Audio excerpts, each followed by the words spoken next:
After a game, after a good win, and a coach is asked, so what went well for you guys tonight? They'll often say something like this: we had great connectivity out there as a team.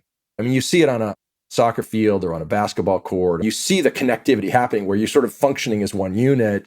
You don't have a person over here wondering whether he's touched the ball enough and this person over here counting how many points he has and all that. It's not that. No, it's one organism filling in all the gaps. And that's connectivity. So that's what's happening. The higher you climb in the levels of relation, you're getting better and better at connectivity until when you get to compounding, you're really deeply connected as a team or as an organization. Welcome to the Work for Humans podcast. This is Dart Lindsley. Most of the time when we think about leadership, we focus on the individual. Who am I? How do I show up? What do I do? But what if the important thing isn't in me, or even in you, but in the space between us? My guest today is Jim Ferrell, leadership consultant, founder of Withiii Leadership, and author of You and We, a Relational Rethinking of Work, Life, and Leadership.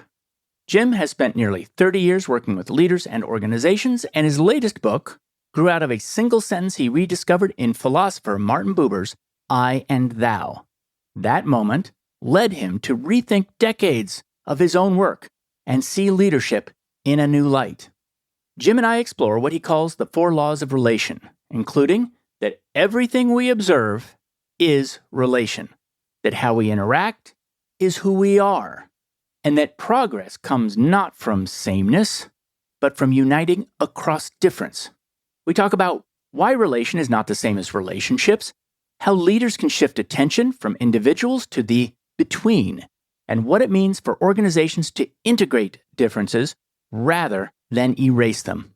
This is a conversation about leadership, but it's also about what it means to be human, to recognize that there is no separate self, only I in relation. If you enjoy the show, follow or subscribe wherever you listen to podcasts. And now, here's my conversation with Jim Ferrell. Jim Ferrell, welcome to Work for Humans. Thank you, Dart. Great to be here with you. So I will tell you, I have had to really expand my mind to read your book, You and We. And that's because it is recommending a very fundamental paradigm shift. And it's not the kind of paradigm shift that's out in the world, like we're going to change how car manufacturing works or something like that. It's a paradigm shift that changes how people interact with each other. And I love the feeling. I love the feeling of trying to wrap my mind around a very different look at the world. This one in particular, I categorize it as a foreground-background shift, which is that we tend to focus on people as individuals. And this wants us to look much more at the space between individuals and the relationships. Yeah. So you've been in leadership consulting, leadership training for a long time. Long time, 30 years almost, yeah. And you've written a lot of books, best-selling books. Yep. But you were rereading part of Martin Buber. Right. And you found a sentence that launched this book. What was it and why? I was actually on a flight when this happened. I was flying to Europe, and I'd packed a couple of his books. I'd talked about him and his work for years, I had been, but it wasn't until I read this sentence, and this sentence then caused me to go back and reread and rethink everything I thought I knew about him. I realized I'd been misreading him all these years. And that had caused me to have some misunderstandings too, that had actually been blocking me in my work. So it was a particular sentence. Here's what it is. It's actually in the book called I and Thou by Martin Buber. It's his most famous work. And here's what he wrote. I'll read it and then I'll explain why for me it rocked me. So he writes this: I perceive something. I am sensible of something. I imagine something. I will something. I feel something. I think something. The life of human beings does not consist of all this and the like alone. This and the like together establish the realm of it. But the realm of thou has a different basis. Okay, now, let me explain why, for me, that rocked me. So I'd spent years, decades actually, in the middle of this idea, and it's a very helpful one, to sort of shift how we're seeing other people, how we're thinking about other people. So shift from seeing others as objects, for example, to seeing others as people. I've written books about this, best-selling books. And it's a really helpful shift. And I always thought, oh, okay, what Buber was saying was shift from seeing people as objects to seeing people as people. So see them differently, think about them differently. So now when I read this, he says, again, I'll read it again. I perceive something. I'm sensible of something. I imagine something. I will something. I feel something. I think something. The life of human beings does not consist of all this and the like alone. This and the like together establish the realm of it. I'm like, wait a second. You're telling me thinking something, perceiving something, willing something is the life of it? It's the life of objects? I'm like, how? No. What if I'm seeing someone else as a person? That's not the life of objects. But what I discovered was, according to Buber's work, yes, it is. Here's why. If all I'm doing is I'm thinking about you in my head, I might be thinking good thoughts about you in my head. It's still in my head. Okay, it's still in me. And Buber is inviting us out of our heads. Don't just think about others, or other things too, for that matter, but let's keep it on people. Don't just think about others, don't just perceive. It's not just that. How do we get out of our heads? How do we get into the relationship between us, in the immediate now between us? That's what Buber's work was primarily about, and I totally missed it. I had just thought he was talking about shifting about how we think about other people, and he was after something much larger than that. So I tried to relate this back to Immanuel Kant, and I tried to relate it back to his point. And by the way, this show is very much about this, which is that we should stop looking at people as means and things and start looking at people in companies as humans. And what Kant said was, it's okay to recognize people as means, but always also recognize them as ends. Yeah, right. And so that's the simple way of reading Buber. But the truth is, that's not what he's saying, and this is what you're pointing out. The way I read it is break down individuality so that you can see you and somebody else as we. Yes, that's right, in relation. And it's that connectedness between us where actually the action is happening. Yeah, exactly. And that's the foreground background to me, which is you and I are talking, we can see each other on the screen, we can see each other as two individuals, or we can pay attention to the connection. We can pay attention to the thing between us. And we can recognize it as something with a sort of ontological reality. Right? And not only that, I think you go as far as to say that is the reality. Yeah. So let's start into this. What are the laws of relation? And we're going to spend a lot of time today talking about that thing between us. What are the laws of relation? So You and We, I wrote it in 4 parts. And it's written as a story, as you know. It unfolds as a story with characters that I think are really rich and feel real, and they are on their own journeys around these ideas. So part 1 is about waking us up essentially to a reality we're just not thinking about, we're not realizing. It's a bit like waking us up to the reality of gravity. We all live within gravity, but we're not thinking about it on a day-to-day basis. It is what's keeping our feet on the ground, but I mean, that's just not in our consciousness. We live in the middle of another reality that's actually forming everything. And because it's the water we swim in, as it were, we're not realizing it. And that's the reality of relation. And so I go through in part 1, what I call 4 laws of relation, which are really looking at trying to uncover, okay, what do I mean, first of all, by relation? And how is it that we're governed by this thing called relation? And by the way, I'm making a distinction too between relation and relationships. You and I can have a relationship. We can get close to people or closer or less close. Those are relationships. Relation is just this basic reality of we live in this relational fabric. It's just the way that it is. And so the first law, I actually, in the book, you discover it sort of in an interesting way. You discover it through a tic-tac-toe game, right? That a couple of the characters play. Tic-tac-toe is a simple game, but what it illustrates on this score is that everything we're doing is in relation to something else. So you'll do a move, I'll do a move in response. I'm anticipating what you're going to do. So no move stands on its own. That's a reality for us as well. There's no self-sufficient something that's there in and of itself. It's everything is born of relation and is developing within the context of relation. So even, for example, so here we are in this podcast together. I'm looking at you, Dart, you're looking at me. And I might think, well, there's Dart. You're looking at me. Well, there's Jim. And yes, that's true.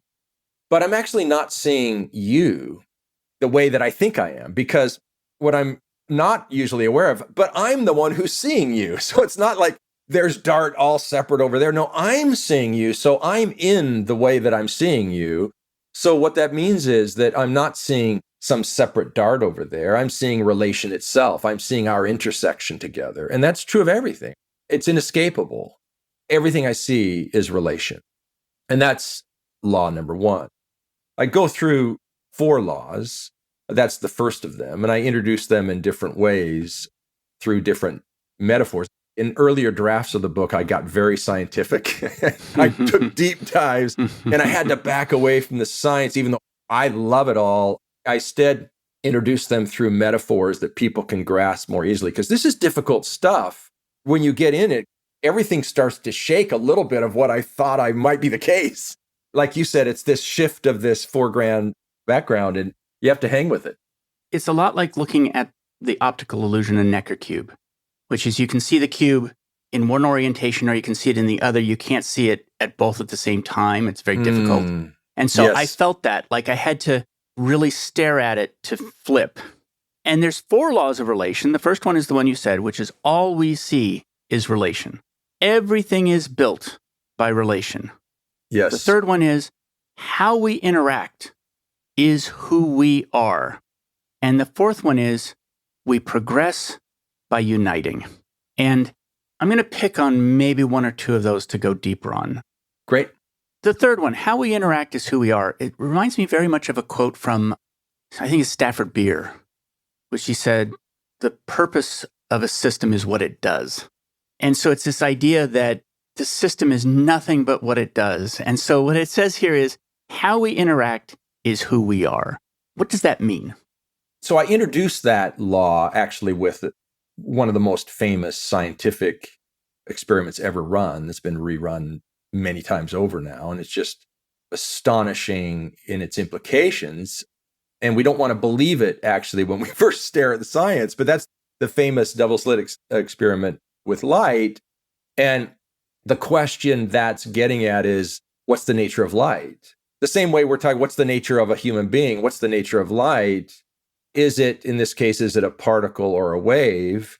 And the experiment is set up to be able to take a look at and see either of those possibilities. And it turns out that the answer to that experiment, to that question, is light is both a wave and a particle, or it's either a particle or a wave, and that depends on how we're interacting with it, which is very unsatisfactory as an answer for a lot of people. Like, no, tell me what light really is. And we're always trying to escape out of this relational reality to get to the Platonic forms, right, if you will, the thing in itself, what it really is. But all the science has shown over and over and over, you actually can't get to a thing as it is because we're always in interaction. The only way we're getting any information about anything is through interacting with it. Everything we see, again, is relation. So in relationships, you can think about it this way. We have a lot of different relationships in our lives, and we're different people in a lot of them. I'll give you an example. My wife and I joke about this. I'm a different person at the airport than not at the airport, okay? That person's called Airport Jim, okay? So there's Airport Jim, and Airport Jim is very concerned about making sure his carry-on bags have room in the overhead bins and all that stuff. Airport Jim is different than Airplane Jim, which is different than both. So you change the context, you change the set of relations that I am within, and I show up differently. An easy way to see this in our lives is you can pick a really great relationship, then you pick a relationship you're struggling in. And if we were to describe ourselves in both of those relationships, those descriptive words would be entirely different words. In this relationship, I'm X, Y, and Z. In this other relationship, I'm A, B, and C. And then the question is, well, who are you, Jim? Are you X, Y, and Z, or are you A, B, and C? And the answer is, I'm both. Because we're groping for the answer to who am I? But this is part of Buber's point. Buber says there is no separate I. All there is I in relation. It's I hyphen others. And so the better question is asked, who am I in this kind of relation? Who am I in this context? Who am I with these others? And I show up differently, which means that, I have the capacity to be a lot of different kinds of people. And I might have, over time of interacting through my lifetime, have developed certain sort of personality kind of ruts in the way I'll show up in different circumstances. But those ruts have been developed in the context of the various relations I find myself in. They're relational by nature. Yeah.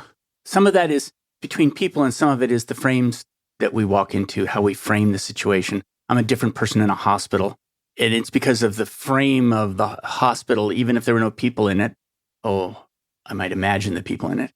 Well, look, these are all profoundly important points, I think, that go to really to everything. But let's think about work for a moment. So my company is called Withiii Leadership. And at Withiii, we spend a lot of time with leaders like executive teams and these layers of leadership, because a lot of what's happening across an organization are actually reflections of the way these leaders are showing up, how they're engaging or not engaging, for example. It's not that you have the leaders separate over here and the middle managers separate over here and the frontline workers separate.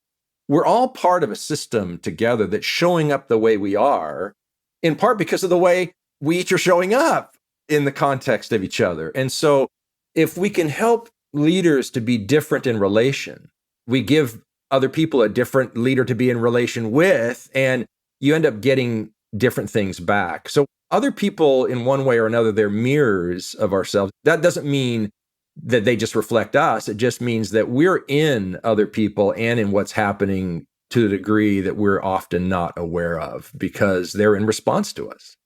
Yes. And seeing the relation as the third thing in the room between two people makes it possible for us to pay attention to it in a way that we wouldn't otherwise be able to do. Yeah, exactly. And what this point number 3 is that relationship it foregrounds the relationship as opposed to the individuals. Mm-hmm. And that makes that third thing more present. And the fourth point is we progress by uniting. And before I get into that, I actually want to talk about the problem that's being solved here.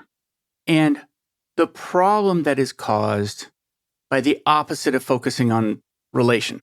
Can you describe the state of nature when relation is not foregrounded? Well, yes and no. I can give you a description of it, but it's going to be a false one because even the individuals are arising out of the relation. So I need to say it differently than I said it. When we don't recognize it. Yeah. In other words, the state that I might be in as a leader, if I am not foregrounding relation. I'm going to posit foregrounding relation, as you're putting it, on the one hand, versus individualistic approach to a situation on the other. Okay, these are different approaches. And the individualistic approach is by far the more common one in our culture, our modern culture, by far. And so in the individualistic view, for example, in an organization, let's put it, if there's a problem, I'm going to look around for who's at fault here, because we're all separate things, and some separate things are at fault and others aren't. The game is identifying which are those faulty parts and either switch them out or, you can do that and you can make some progress too. But the challenge with that is you're missing the biggest driver of all, which is the relationality of the whole thing. To the extent I'm, as a leader, in the center of the problem, for example, I can switch out the quote unquote faulty parts and they're still going to be in response to me. The new part's going to be in response to me just like the old part was, because what's really going on is we're both taking initiative and in response to each other in all directions. So if you take your mind off of that, you get this really, what ends up being, in my experience, the most expensive way you can actually try to solve problems is by try to go piece by part, by part, by part, by part, by part, by part. Instead, if you put your finger right in the center of it, it's like, what's the level of our relational field? This gets us into part 2 of the book, but if you can start to see what's happening in the between and you can quantify it somehow, and you can say, actually, this level of relation isn't going to cut it. It's going to generate all kinds of systemic problems just because we're all influencing and being influenced by it. Then you can solve all kinds of things at really hyper speed in comparison to try to do the part thing, both because that's expensive and time consuming to do it one by one, and also because that's ignoring the whole influence of the system that you're not getting at simply by focusing on the parts. Especially if you're not replacing yourself. Exactly. That's the person I never think to replace. That's exactly right. To some extent, this seems like an antidote for narcissism. And one of the things it does is sort of, that's really funny. One of the people who came on the show, Peter Lildahl, has redesigned instruction in math, and he talks about defronting the room, and that how the teacher steps down from the front of the room and everybody is participatory. But it's almost like defronting the room where I'm the front of the room. And it's like one of those changes. But it seems to take you away from ego to say, we are the company and I am not independent from it. Right. So ego shows up in a certain kind of a way when I have put myself in the front of the room, right? When I think I'm separate, others are all separate. And by the way, I'm the better of the separates. Okay, I'm sort of first place here. That generates some kind of ego. But what I'm talking about here is not the obliteration of self. It's the understanding that there's not a separate self. It's I in relation. So there's still a me there, but it's me that's in connection. And when you see that, then yeah, ego has a very different role. It's not a separating role. It's not a trying to make myself better role. It's that, no, I am in relation. We're in this connection in various ways, either better or for worse. And that's an entirely different way both to experience in myself and other people, for sure. And the fourth point of the law of relation is we progress by uniting. Yeah. And for me, it's the most important of the four, which is that when we take an individualistic view, we automatically see ourselves as separate and often at odds. A lot of your story includes several politicians who are talking across the aisle and who are seeing themselves in opposition where one can't win if the other one wins. But this argument here, we progress by uniting.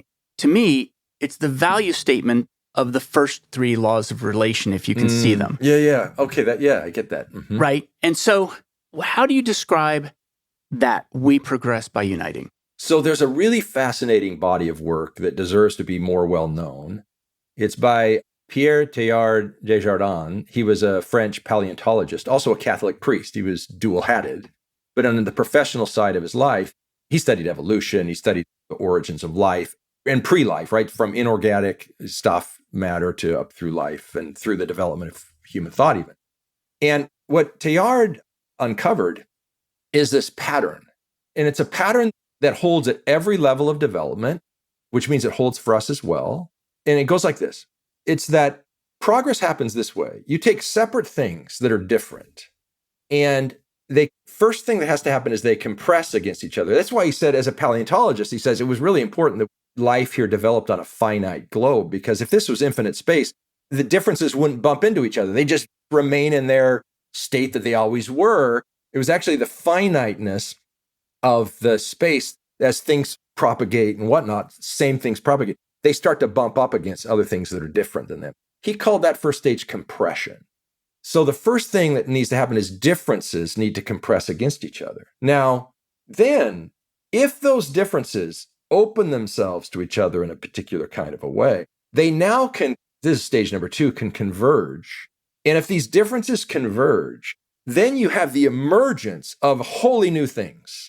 This is sort of what you might think of vertical development. Now, let me give you an example of this. And I use this example in the book. In fact, I use it as a metaphor in the book that carries through the book.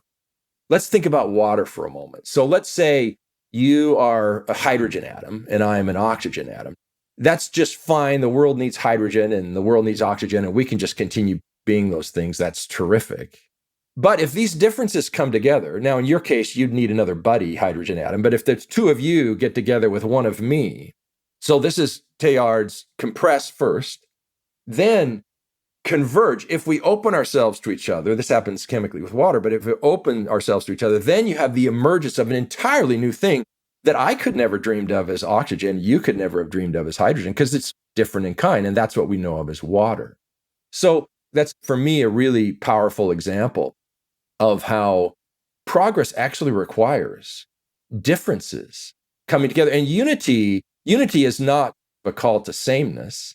It's actually a call of differences coming together, but coming together in a way that they stay open to each other. So that tension of difference, we can hold it at the same time. And if we do that, then you have the possibility for entirely new things to be discovered that couldn't have been discovered by one side of the aisle or the other, or one side of the chemical entity or the other. And in fact, if I'm oxygen, I'm like, I think what needs to happen is every atom should be an oxygen atom. I got to go convert DART and hydrogen's just wrong. I'm going to convert DART to oxygen. Well, okay, but there's going to be no water there, no water. And if I did that when we're in union and I converted you to oxygen, the water molecule would disappear in an instant. So this is something that I think actually is really critically important wherever you find people, certainly important in organizations, to be able to actually differences and the tension that comes about from differences is actually potentially incredibly powerful and helpful thing. Only though, if you go, that's the compression point. Only if you get to the second stage though, where you can begin to converge, open yourself to each other. It's certainly, in my view, mission critical for society that we figure out how we can do that as well. And one of the lines that Buber said was that a lot of times we go around trying to inject our rightness into other people, to inject our oxygenness into other people and make them like ourselves. That's a way of not really being in relation, because sameness isn't in relation. It's just same. It's just the same stuff. It's difference that comes in relation, and valuing that difference, valuing that space, that distance between us that allows real relation to happen, and the new developments that can come out of those differences to also emerge. I really like that description. It's very explanatory for me, because the fear is that we're going to be a company of clones. And it's actually the opposite of that. The opposite which of is that. We're going to be a company of differences, open enough to each other that we become a new thing. Exactly. I mean, one of the characters who's a CEO of a quantum computing company, his name is Zane. He actually, at the beginning of the book, I think, does come in with that belief. I want a company of clones, namely people who are just like me and think like me. And he finds his way through that. He discovers a very different reality than that. And when he discovers that, new possibilities open for his company as well that wouldn't have been possible if he just had a bunch of Zane clones. So in the book, you describe the different levels of relation. And I don't want to spend too much time digging into what they are. I want to say the lowest and the highest, which is the lowest is division. People see themselves as individuals. They are obstructing each other. Then it goes to subtraction, which is there's just resistance. It's not division. It's not obstruction. Then it goes to addition. Addition is interesting because addition is just, we're working together. It's parallel play, but we're not multiplying each other at all. Right, you know? Exactly. Yeah. It's siloed. Yeah. Heads down, doing my own work, my own thing. Yeah. Yeah. And then it goes to multiplication, which is now collaboration. And then it goes to compounding, which is integration. I do want to ask, what is integration like? What's going on when two people, and maybe we've already said it, but who are integrated? What do I see, feel, hear? Let me give you an example. In fact, I'll give you two. I'll give you an interpersonal one, and then I'll just a really quick structural organizational one. So working with a sales leader. This is a company, it's one of the companies in the world that basically everyone on the globe knows. So working on the sales side with sales leaders of this company. And the way the company was structured, it was structured on the sales side by segments. So you have the sales team that's serving the financial industry, for example, the sales team that's serving the manufacturing sector, the serving governmental, et cetera.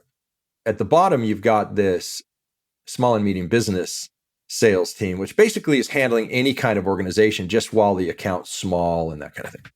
If it grows and crosses a certain threshold, it gets kicked to one of the specialized sectors. Okay, so that's the way it run for years and pretty standard too.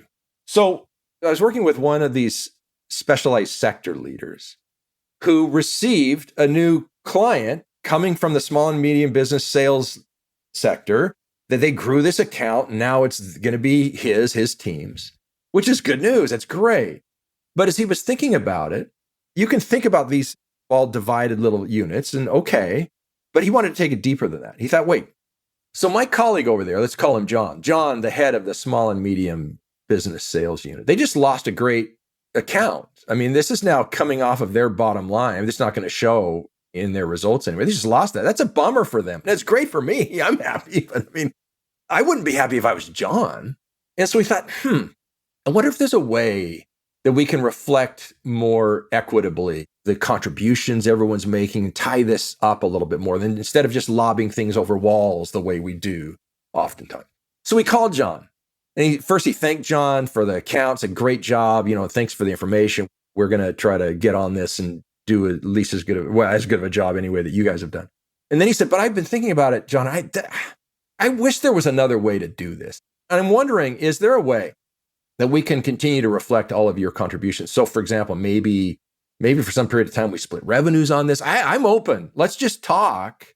Let's think about it. So they put their heads together. Oxygen and hydrogen started thinking together, and they came up with a way with, wait, you know what? Yeah, I think we could do it like this, which they did. Now, you can imagine what happens now in the small and medium business unit when they're growing an account that potentially would go to this particular sector sale leader that's like, yeah, this is great. Let's grow this. Because there's sort of this deepened sort of teamwork that's happened. So there's a lot of ways to talk about that kind of change between these two sales leaders. But one way is this, that they're not making quite the same kinds of distinctions between themselves as they once did. And that actually the other person's successes is important to them as their own, actually, too. And that should be reflected in how we're working together. We're cheering each other. Your success, I'm going to cheer your success just like if it were mine, et cetera. And if that's true, that requires more than just better attitudes together. That means there's probably some structural changes we might make. There's other systems changes that might need to be made to reflect that, et cetera. That's a way you integrate across divides. Now, you see this. If you watch sports, for example, coaches in team sports environments are all keyed into this because they know it's mission critical. After a game, after a good win, and a coach is asked, so what went well for you guys tonight? They'll often say something like this: we had great connectivity out there as a team. Connectivity is a word that we often use at Withiii in our work with organizations because people kind of get it. You can see it. I mean, you see it on a soccer field or on a basketball court. I mean, you see the connectivity happening where you're sort of functioning as one unit. You don't have a person over here wondering whether he's touched the ball enough and this person over here counting how many points he has and all that. It's not that. No, it's one organism filling in all the gaps. And that's connectivity. So that's what's happening. The higher you climb in the levels of relation, you're getting better and better at connectivity until when you get to compounding, you're really deeply connected as a team or as an organization.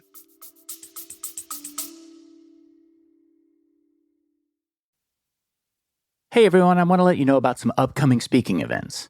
If you happen to be in the Great Lakes area on September 30th, I'm keynoting the HR track at the UWEBC 27th Annual Emerging Best Practices in Technology Conference in Madison, Wisconsin. The conference pulls in some fabulous speakers to discuss topics across all of business, not just HR. Also, in Oakland, California, September 17th and 18th, two of our past guests at Work for Humans will be speaking at the Responsive Conference. Bree Groff will be talking about her sparkling new book, Today Was Fun, and Simone Stolzoff will be talking about his next book. So, check it all out at responsive.org. Use promo code 11fold, that's 11FOLD, to get a substantial discount. All right, hope to see you there. Now, the path to getting there, and what I want to get after is essentially what are the practices that one might deploy to start to move up the scale of connectedness. And I like Buber's thou. And later on in the book, you talk about the German word du, both of the familiar yous. And it's interesting that in English, we've lost the familiar you. We've totally lost it. In fact, we've flipped it. The old familiar you has become deified, really, and it seems so separate and apart and abstract. Thou sounds weird. It does. But it's a really good word. It's a really, really good word. It's true. So what are the practices one might go through to start bridging? And actually, there's verbs that go with each of the level, which is at the bottom, it's breaking, then blocking, then bonding, then bridging, then expanding. And so I'm interested in the practices one might follow to take those steps. Yeah, there's so much that could be said there. But I want to make one distinction because there's sort of two sides of the street that, in my experience, need to be paid attention to here. One is, and it's because it's a relational question and it's a relational issue, like all things are. And that is, so for thinking about in an organization, for example, the influence of the system, of the structures, of the systems and processes, for example, has massive relational impact. So the one side is to think about, on the group side, on the collective side, there are things we need to be thinking about to free up the individuals in an organization to be able to connect more fully, right? More deeply. So there's that kind of work. Then on the individual side, which is the interpersonal work between a person and another person or groups of persons, there's that side of the street as well. So when I get into the Buber's work, his insights are really applying to the individual side of the street, not the collective side. But they're both important. We need to pay attention to all of those. In fact, in the book, I talk about these 4 dimensions, these 4 quadrants that all need to be attended to. There's the individual attitudes need to be attended, individual behaviors. These all have an impact. On the collective side, you have the structures or systems or processes of a place, and then the community of a place as well. All of these dimensions are important if we're going to raise the relationality across the system. Now, having said all that, let's come to the individual side, because you were pointing us toward the Buber insights. And the reason I point us toward that is mostly because it's something that is most directly in my control. Yeah. It's not because I think it's less at all. Got it. Totally get that. And that's true, by the way, in organizations. If I'm new or lower in an organization, I don't have much influence on the collective side, the systems, processes, structures, and community of a place. As I get more and more senior, though, of course, I actually have a lot of influence over there. And that should be a large part of what I'm paying attention to. On the interpersonal. So this move to, what does it mean, first of all, to start bridging? So the bridging, that's the move up to multiplication on the relational level. But that means these are now differences reaching across and at least sort of opening to each other. But then we expand. We can become larger than we currently are by acquiring more concerns, more perspective, understanding more different perspectives. All of a sudden, we grow in our perspectives, we grow in our considerations. And that's the expanding that happens. The self, if you will, the self in relation becomes larger. That's what happens at the quote unquote personal level. So here's how Buber describes that. He makes this distinction. He says, first of all, there's no such thing as a separate I, right? There is no such thing. It's only I in relation. And there's these 2 basic modes of relation, if you will. And those 2 are, I can be I hyphen it. That is, I can be an I that's connected with the things around me, including other people, in a way they're more like these sort of it things, objects, if you will. I'll come back to that because this was part of my earlier misunderstanding of his work. The other way is to be connected, depending on which of the translations of his work you read, in an I thou way or an I you way, okay? And the big distinction, I used to think, this is where I got in the trap earlier, Dart, in earlier years. I thought, I it versus I you. So what I need to do, what Buber's telling me is I need to stop seeing people as objects and start seeing them as you. Stop seeing them as it's, seeing them as you. On its face, it looks obvious, right? But when you dive into his work, he's actually saying something much bigger than that. Because he's saying that if all I'm doing is taking in the world, including experience of other people, and they're in my heads, even if I'm seeing them as people, seeing them in a really nice way, but it's just in my head, that's what he's saying is the realm of it. He's inviting us out of in our heads regarding the stuff around us, which is a very separate way to individualistic way to encounter. And to step out into what he called the between. So now we're in this dialogue, this back and forth. So within ourselves is I it, between us is I you. That's one of his core insights. And the question is, well, how do we get between us, right? How do you step out of the head? Especially because it seems bidirectional. Can one person do it, or do both need to be participative? I don't know. So yeah, how do you do it? On that question you were just saying, I say, yes, it is participative. That's why he said it's an act of both will and grace. My part is by will, but whether it happens the other direction is by grace. I don't control that. The realm of control is a very individualistic sort of way to be approaching things. It's the realm of influence is a different thing altogether because we all have these relational influences. So this idea, and this is what gets lost in translation into the English, and it's a shame for us. We've lost something in English. It used to be that we had different versions of the word you. There's you and thou, for example. In German, there's du and there's sie. Sie is the formal form of you in German, and du is the informal form. Now in English, although almost no one knows this, you is the formal form of you, and thou is the informal form. It feels exactly opposite from what we would think. But we've lost that conception altogether. But here's what it means in German. It means that there's sort of a threshold at which a relationship enters kind of a du state, where you're not a sie to me in German, you're a du. Du is spelled D-U. D-U, yeah, it's helpful to think that because otherwise it sounds like D-O when you're saying it, and it can get confusing in a sentence. So Just imagine it, DU. DU, that's right. So let's say we get to know each other. We've been on a Z basis. We call each other that.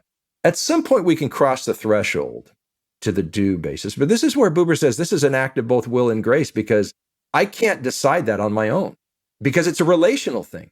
You have to offer me your due. You have to give me permission, essentially. I can't think in my head, this was one of my prior misunderstandings. Oh, well, Dart's a person to me now, so he's now due. No, actually, because that doesn't have anything to do with Dart yet. That's still just in my head. That's about me. Even the concept of what a person is a concept in my head. That's not yet out in between in relation. So at some point, you can offer me your due, is what they say in the German. So in the book, in part three is entirely about how do you access this top level of relation? How do you get there? How do you get to the compounding level? How do you actually expand as a person in relation? And really, it builds to this point of offering your due. So how do you offer your due? There's a lot of different ways that you can put these, all of which can be misunderstood, by the way, because remember, to really offer your due is to get out of our heads. It's to leave our heads and actually get in between in relation. So if we turn any of these things I'm going to mention into purely just a concept that we'll stay stuck in our heads around, we're still stuck in our heads around that now as a concept. So these are ideas that are intended to invite us out of the restriction of mere conceptions and concepts and boot us into real relation. So one is that in moments, and you can just think about this, start in your own life, in your moments of high levels of connection. But I talk about in the book that they're horizontal moments in the sense that there's no one up and one down in these, for example. It's no in the moment. We're right here together, these beings together, human beings, but it could also be, it doesn't have to be human. It could be me with a horse. I mean, it could be whatever. It could be relationally, I'm not making this vertical distinction of worth between us. So it's horizontal. Is this about knowing, or is this about feeling? Is this an intellectual activity, or is this also an emotional activity? Yeah, I'd say it's both of those, and it's beyond both of those, because depending how you think about it, the knowing and the feeling are both inside of me still. It's bigger than that, right? It's outside of the inside of me only, right? It's in the between. And these are ways of thinking that I've found in helping people that are really helpful to boot people out of the restrictions of our own heads. So one is that it's going to be horizontal. The other is, we talked about this just a little bit ago, but you have to allow space and difference between me and the other person. Buber called this the primal setting at a distance, that I don't have a need or even a desire for Dart to be collapsed into just another version of me. No, I've got to be totally alive and value that difference, that distance between us, the difference there, so that there is a do there to be a do. Otherwise, it's just a version of myself, some version of, in my head, for example, of myself that I'm more comfortable with maybe than others. So I need to allow for space and difference. When we engage, it's going to be horizontal. And then this next one for me has been really key, because for years, my big move was I need to shift how I'm seeing other people from seeing as an object to a person. And I don't want to denigrate that, because I think that's actually a really positive move. I think that's a move that can help you all the way up to multiplication, but it just lacks the power to get you further. And that's the one that we're working for on the show. That's the one we're working for. Basically, the idea of multi-sided management is recognize employees as humans. That's why this is called Work for Humans. Yes. And that's where we're going. We're trying to instantiate that in business models. And you're taking a step further. That's one reason why whenever we get to this step, my brain just goes, yikes. Because some of the things you say there are like, I don't know how to do that. Yeah, exactly. So here's, for me, what was super helpful to invite me out of the limitations of my own seeing. There's something key in the story of the book about this. I'm not going to give it away here. There's a facet of the book that really is instructional to sort of get inside this difference, but the way the story itself unfolds and the physical environment in which it happens. But it's this difference. And I want to paint this difference with a story that I actually share a piece of this in the book. So I was at a magic show. This was in Vegas. And I was sitting there. I was blown away. Now, I know it's all illusion. I know that. Nothing I'm seeing is actually real in the way that the magician's making it seem like it is. And I'm the guy who's always looking for the other hand, what's happening in this space that I'm not looking at, all that stuff. So I'm looking at all this, but I am mesmerized. I mean, what's happening in that room? I actually end up giving up the project of trying to figure it out. I'm just like swept up into this experience, like, wow, are you kidding me? So a word that I find helpful to sort of discover that kind of experience, which is way more than just seeing. I didn't go and just see a magic show. I'm just sitting there sort of passively taking things in my head. It's like, no, the word I use in the book is I behold. I'm like beholding. It's like I'm being assaulted almost with wonder and surprise. So to be open to wonder and surprise is just allow that. So I'm not bringing the sort of preconceptions I'm bringing in regarding another person or a situation or whatever, to be wide open on that. And to behold the other, for example, is I found an idea that's super helpful to kick me out of my brain. And people can also, that can be a trigger to help. Oh yeah, that's right. Seeing, that's great. Seeing better is a good thing. It's not bad.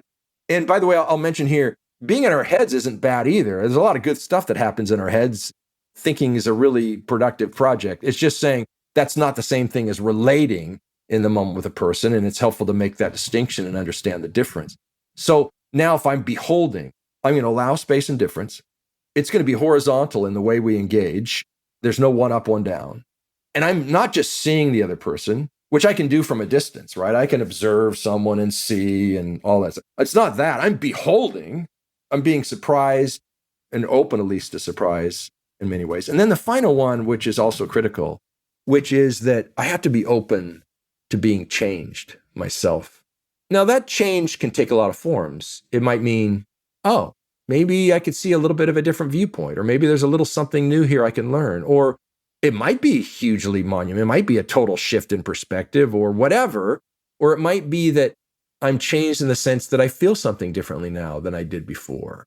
There's a new emotional experience because of the way that we've opened up somehow in this experience. So I'm open to being changed, which, by the way, is something I think that in organizational, as leaders, very often we go into situations explicitly without that. In fact, we don't want surprise. We don't want beholding. I mean, I want to see it, have it locked down, have it all figured out in advance.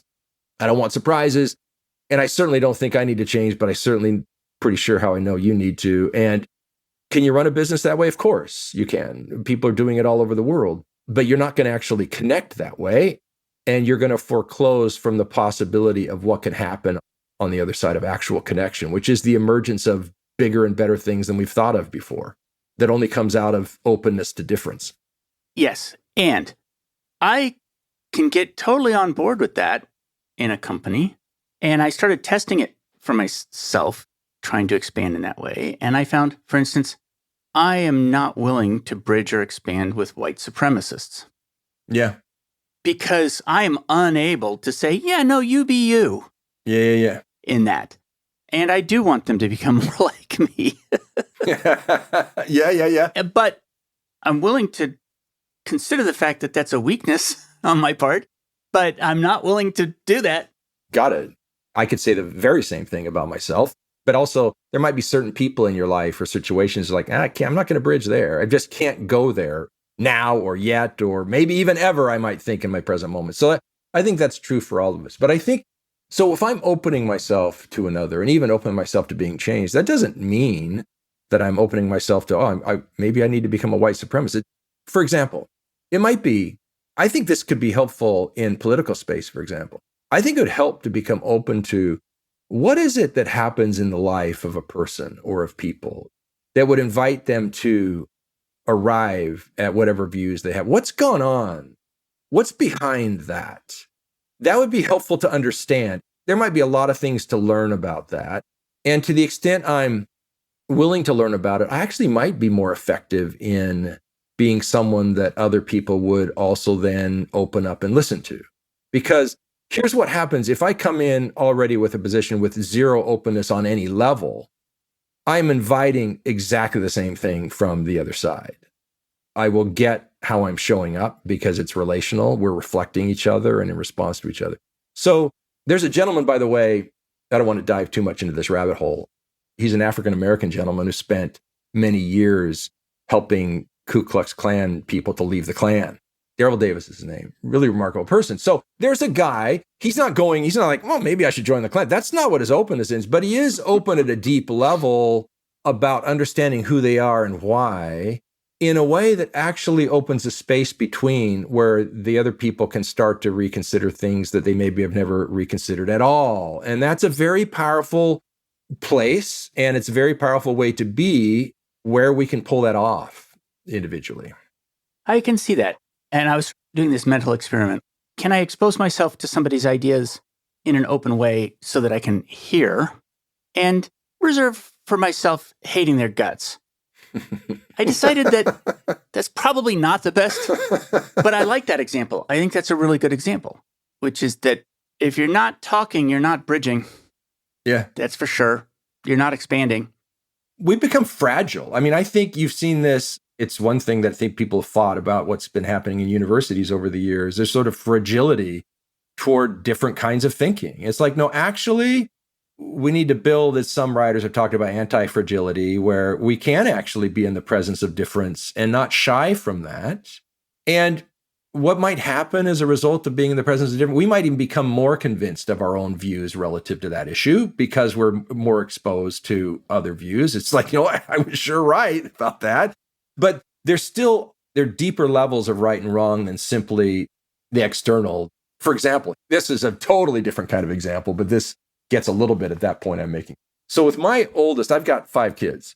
With my oldest, I was this hyperactive parent where you would read those books that would be at 30 days, your child should be doing this, or at 60 days, your child should be doing this, or at 6 months, your child should be doing this. So I would read those books and I would just divide all those timeframes in half because I'm like, this is my child, it's not the average child. So they're way faster than that. So I would always put pressure on my kids, to sort of be progressing. So in the context of that, I'm driving with my oldest when he was young. I think he was like 5 years old, 4 or 5. He's in his car seat in the back. I could see him in the rearview mirror, and we're having a conversation about arithmetic. So we're doing math while we're driving errands, and I'm quizzing him, right? I'm sure every child would love that.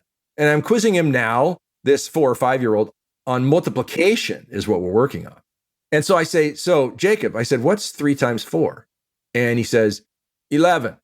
And I'm like, oh, come on. Look, Jacob, we've worked on this. It's multiplying, just a quick way to add. I mean, 3 times 4 is stack 3 4s on top of each other, add them. 4 plus 4 is 8, and another 4 is 12. I mean, 3 times 4 is 12. It's not 11. I mean, come on, okay? So I'm a bit agitated. So then I say to him again, okay, let's do it again. So what's 3 times 4? And I look in the rearview mirror, puffs out his chest, and he says, 11. That's what he says. Now, so look, you can look at the surface level of that on the arithmetic, who's right on the math, or who's right on whatever issue you want to be talking about. There's right and wrong about a lot of those things. And you could say I was right on the math, but that doesn't mean I'm right here. I mean, there's all kinds of relational levels where I'm going off the rails here. And it's at that level, in the presence of difference, where, yeah, look, I think there's rights and wrongs on all kinds of things and all kinds of issues and things that I'll battle for like crazy. The world doesn't need people who aren't willing to talk about their difference. The world needs people who can talk about difference, but also listen to difference too, and consider and be in the tension of that together. And do that in a way where, okay, we have differences of opinion on the math, but I want to be deeper than just the math here. And we might leave and we'll disagree on the math. But if there can be something deeper going on, that gives us a chance to do better things than just 3 times 4. And without that, we're kind of stuck where we are. Yeah, which is if you look at the attributes of the relation there, the way you played it anyway, there was contempt. Yeah. Built in. Yeah. Oh, dang, that hurts to hear. No, but that you really just hurts. played but it. I get it. I played it that way. You played it for maybe contempt, there was though. Yeah, it's like, don't waste my time kind of a thing. Like, yeah, well, that sort of thing, right? And because of the charge of looking at that, you can say, yeah. So there's just so much more to talk about, and we're not going to have time to talk about all of it. Yeah. And this is the sort of thing that takes practice. It's not something where you hear it once. And we've gotten a long way. And I do have some closing questions that I ask everybody. And I will tell you that a part of the nature of the closing questions is to get out of the idea that everybody's the same in terms of what they want from work, and that those differences are actually very valuable to a company. So it's aligned, I think, a lot to what you're talking about. And the first question is, what do you, Jim, hire your work to do for you? Oh, that's interesting. So people who hire you to do something for them. What do you hire that work to do for you? Dart, I think my career has been all along sort of a single arc in a way. It's about overcoming divides and bringing people together. And so for me, I think that's the work too. It's overcoming divides and bringing people together. I'll give you an example of this, personal one. So I have 6 sisters and me, and really had, in my experience, an idyllic childhood. My parents are amazing. They're incredible. My sisters are all incredible people. I just thought, this is like perfect family. This is like Leave It to Beaver kind of territory. But it turns out it was that way, in sort of a surface way, and in some ways that I wasn't alive to. And it all became more clear after my mother passed away young. She had a brain tumor and she died way too young, barely over 70. And on the other side of that, there was a fault line that opened in my own family where family divided. If you'd asked me a few years before that, I would have thought that's impossible. But no, actually, there's fissures and fault lines all through our lives and our personal lives too. Some of those that we cover up. We don't want other people to know the fault lines. I've had my own challenges in my life. I don't want anyone to know about them, right? So we put on our own happy faces, which is fine in a lot of ways. But in other ways, we can keep ourselves stuck.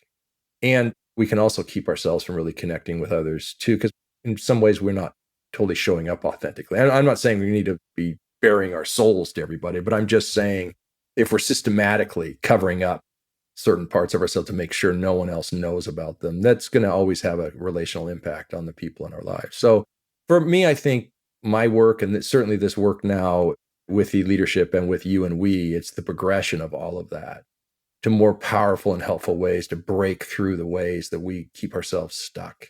And that's keeping myself stuck. So I've got this cast of characters in you and we, and to one degree or another, I'm in every one of them, right? There's pieces of me in every one of those people in the book. And the challenges they're having, the questions they're having, I mean, they're mine. I mean, that's why I know about them. That's why I can write about them. And you'll feel when you read them because they're not made up. It's a real thing. So for me, that's what my work does for me. And hopefully it does the same for other people.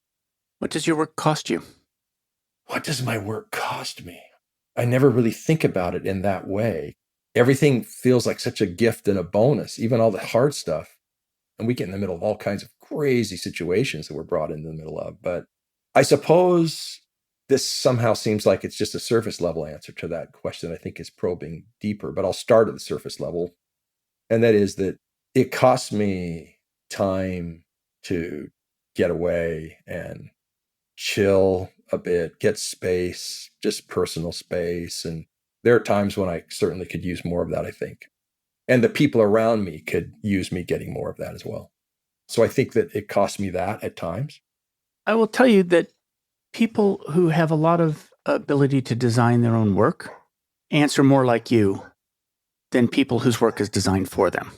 Oh, interesting. Founders like me, what does my work cost me? If the show were about me, I might answer that. But the answer is a lot less than it did when I was having to do my work in the context of a larger company. Yeah, because you're choosing to do what you're doing, right? They're your own sort of choices you're bringing forward, right? Yeah, you choose. Yeah, largely. And you've chosen something that's very close to the core of your values. Yes. And so every day you get to push the ball down the field on something that is very deeply valuable to you. And I've never quite thought it before, but it does remind me that that's why people like autonomy at work. Lack of autonomy is one of the costs of work. And because you've designed work with a lot of autonomy, you've designed work that's perfectly suited. And so it makes a lot of sense. How can people learn more about you? How can people learn more about your work? There are multiple. One is read the book. Of course, if you dive into you and we, you'll learn all kinds of things. And I think it'll really fascinate you. And I think you'll find a lot of help in it as well. You can also find me online. So My company's website is Withiii Leadership, but it's just withiii.com. That's Withiii with 3 I's at the end, actually. Like a single person I in the middle of with, and then 3 people I's at the end, the individual in the group, withiii.com. Or you can go to youandwe.com, which is the title of the book's website, or find me on LinkedIn. I post regularly on LinkedIn, and you can DM me there as well. Look up Jim Ferrell, 2 R's, 2 L's, and You and We. Thank you very much for coming on the show today. Pleasure, Dart. And thank you for reading deeply and considerately in preparation for this. It made for a really rich discussion, I think. I recommend that people pick up this book and spend some time with it. If you really want to try on a different mental model, it really makes you stretchy. So thank you very much. Yeah, pleasure. Thank you, Dart. Thanks for joining me for another episode of Work for Humans. If you enjoyed this episode, please give us a 5-star rating wherever you listen to podcasts. And share the show with one person you think would get value from it. Believe it or not, this really helps us grow the show and reach more people who want to build the kind of work that people really want. As always, thank you to my producer, Jason Ames at Ninth Path Audio, for his insights into content and his high standard for quality. Final note, the opinions shared here are my own and not the views of Google or Cisco Systems. Thanks again for listening. See you next time.